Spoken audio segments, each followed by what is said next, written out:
नमस्कार दोस्तों, अपने शिप रॉकेट के सीरीज़ का आज ये तीसरा वीडियो मैं आपके लिए लेकर आया हूँ।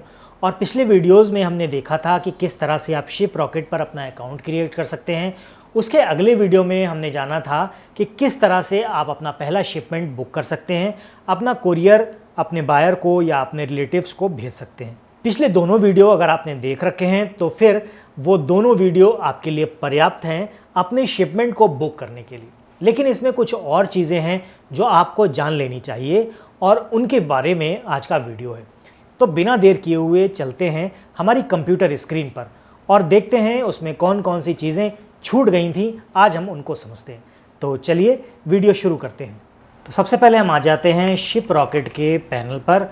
हमने shiprocket.in खोल लिया है। यहाँ से जाकर हम लॉगिन कर लेते हैं। जो भी आपकी लॉगिन क्रेडेंशियल है उनको डालकर आप इस पर लॉगिन कर लीजिए। मेरा गूगल से मैंने इसको अटैच कर रखा है, तो मैंने गूगल पर जाकर और इसको साइन इन कर लिया है।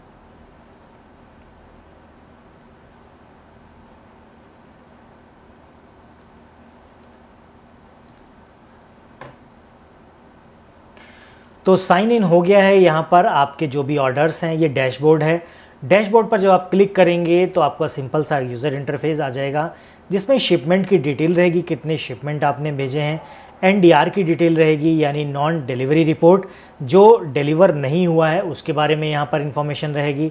सीओडी स्टेटस क्या है वो यहाँ पर रहेगा। ओवरऑल शिपमेंट ये बेसिक, हालांकि इसको देखने की बहुत ज़्यादा ज़रूरत आपको नहीं पड़ती है।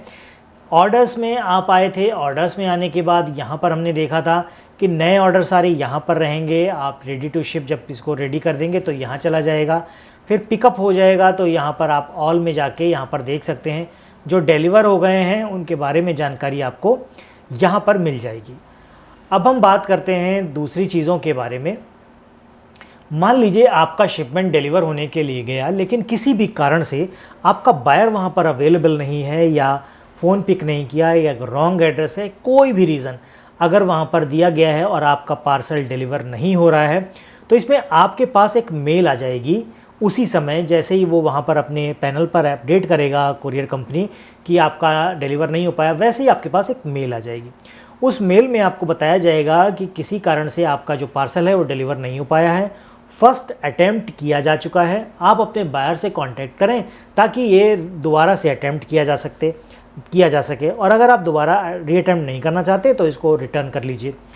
तो यहाँ पर जब आप क्लिक करेंगे तो इसमें जो भी आपका आरटीओ होगा, जो रिटर्न वाला होगा, वो यहाँ पर दे रखा होगा।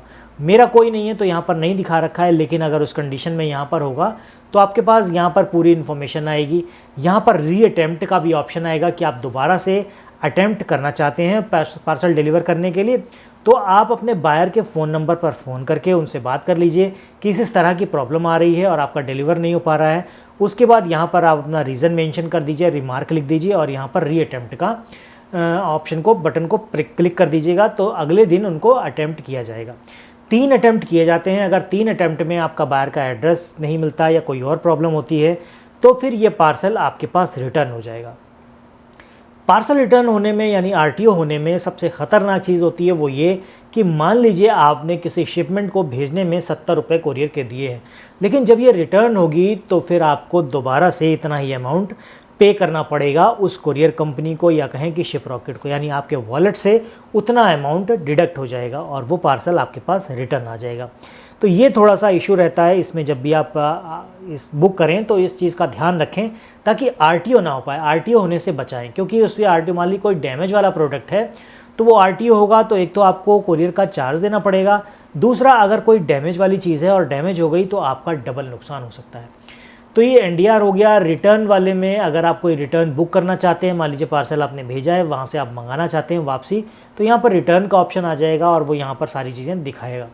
वेट मैनेजमेंट में यहाँ पर वेट डिस्क्रिपेंसी आएगी। इसमें क्या होता है कि मान लीजिए आपका एक शिपमेंट है जिसकी जो लेंथ है वो 10 है, विड्थ है 9 है, हाइट है 5 है, और आपने उसमें 9, 2, 3 ऐसे कुछ भी गलत डाल दिया है, तो जैसे ही कुरियर कंपनी के पास जाएगा वो इसको जब वेट करेंगे तो फिर आपका वेट मिसमैच निकलेगा और वो यहाँ पर आपको पेनल्टी के रूप में वेट डिस्क्रिपेंसी डालेंगे। आपको प्रूफ देना होगा, आपको उसकी फ़ोटो, आपकी वेट की फ़ोटो ये सारी चीज़ें आपको अवेलेबल करवानी होंगी उस कंपनी को, यहाँ पर वो अपलोड करनी होंगी। अगर वो ओके होती हैं तो फिर वो आपका एक्सेप्ट कर लिया जाएगा और आपका जो एक्स्ट्रा चार्ज है वेट डिस्क्रिपेंसी का, वो आपको पे नहीं करना होगा। लेकिन अगर आप ये प्रूफ उनको नहीं दे पाते हैं, डॉक्यूमेंट्स नहीं दे पाते हैं, तो फिर आपको पेनल्टी देनी पड़ेगी। मान लीजिए 70 रुपीज़ आपका चार्ज बन रहा था, तो हो सकता है पेनल्टी के रूप में ये आपसे 150 ले लें, 200 ले लें, 250 ले लें। वो इनके रूल्स और रेगुलेशन पर निर्भर करता है, जो भी कोरियर कंपनी आपने चूज़ की है उस पर। तो ये बहुत ध्यान से आपने डालना है, वरना इसमें थोड़ी सी प्रॉब्लम हो सकती है। और इसमें सेटअप और मैनेज में बहुत ज़्यादा कुछ नहीं है, आप चैनल सेटअप कर सकते हैं, ये मैं आपको बाद में बताऊंगा, ये थोड़ा सा बड़ा है।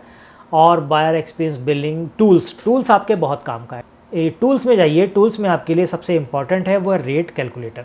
इस पर जब आप क्लिक करेंगे तो ये पैनल आ जाएगा और यहाँ पर आपसे कोई पूछता है कि जी मेरा यहाँ पार्सल भेजना है तो क्या चार्ज लगेगा, तो यहाँ पर आप चेक कर सकते हैं।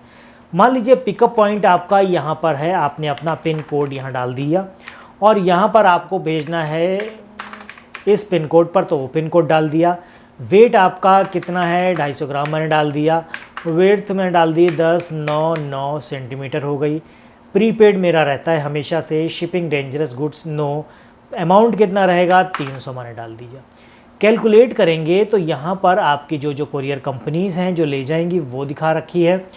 तो ब्लू डार्ट है, ई कॉम है, अमेज़ॉन है, ब्लू डार्ट है, ई कॉम है, और इनके यहाँ पर प्राइस दिखा रखे हैं। Blue dart 68, e com 72, Amazon 74, 92, ये इस तरह से दिखा रखा है।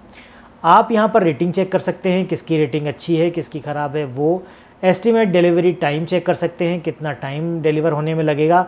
उस हिसाब से यहाँ पर आप अपने बायर को जो प्रोडक्ट रेट है उसके साथ ये शिपिंग चार्ज जोड़कर बता सकते हैं और उस तरह से आप उनसे अपना पैसा ले सकते हैं। नहीं तो आप COD करते हैं तो COD कर सकते हैं।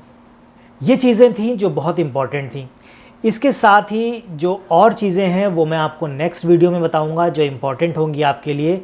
सबसे ख़ास जो डिस्कशन मैं आपको इसे करना चाहता हूं कि जब भी आप इसमें पार्सल बुक करेंगे तो आपके लिए सबसे जो अच्छी बात है वो ये कि जैसे ही आपने पार्सल बुक किया, आपके बायर के पास एक मेल जाएगी और एक SMS जाएगा।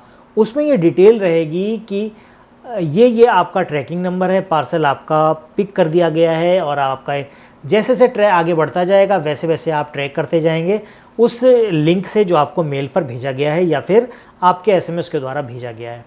ये सारी चीज़ें आपको मिलती रहेंगी। जैसे ही पार्सल डिलीवर होने के लिए आएगा या आउट फॉर डिलीवरी होगा, आपके पास फिर से एक मैसेज आएगा और उसके द्वारा आप अपनी कॉल्स को मिस ना करें, क्योंकि कॉल मिस होते ही ये 3 अटैम्प्ट करते हैं और उसके बाद फिर वो पार्सल रिटर्न कर देते हैं। क्योंकि कॉल में भी अगर आपका एड्रेस नहीं मिल रहा है तो ये आपको कॉल करेंगे। कॉल अगर आप पिक नहीं करते हैं 3 कॉल्स तो ये आपके पार्सल को नॉन डिलीवरी रिपोर्ट में डाल देते हैं और फिर रिटर्न कर देते हैं।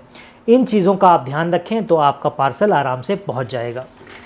तो दोस्तों, जो मैंने आपको अभी चीज़ें बताई ये शिप रॉकेट में बहुत काम की चीज़ें हैं। इनका यूज़ आप अक्सर करते रहेंगे और अपने पार्सल को ईजिली ट्रैक कर सकते हैं या अपने पार्सल को बायर को सेंड कर सकते हैं। आशा करता हूँ आज की जानकारी आपको पसंद आई होगी। वीडियो अच्छा लगा है तो वीडियो को लाइक कर दीजिएगा। चैनल पर नए हैं तो इसी तरह के वीडियो देखने के लिए चैनल को सब्सक्राइब भी कीजिएगा। आज के वीडियो में फ़िलहाल इतना ही। मिलते हैं अगले वीडियो में ऐसी ही किसी नई जानकारी के साथ। तब तक के लिए जय हिंद।